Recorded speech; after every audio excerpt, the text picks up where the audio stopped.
Hello guys, in today's video I'm going to show you how you can easily fix the issue that your JBL PartyBox on the go keeps disconnecting.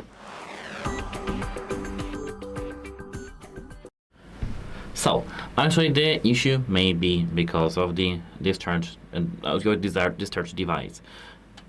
Click any button on your device and check how many progress line you have here. As you can see here, I do have almost 25% of the battery left. So if you do have something like this, try charging your device up to 100% and check if everything works then.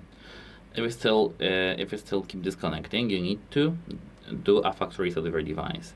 Hold this button, play and pause button, and hear this LED light simultaneously until your speaker goes off.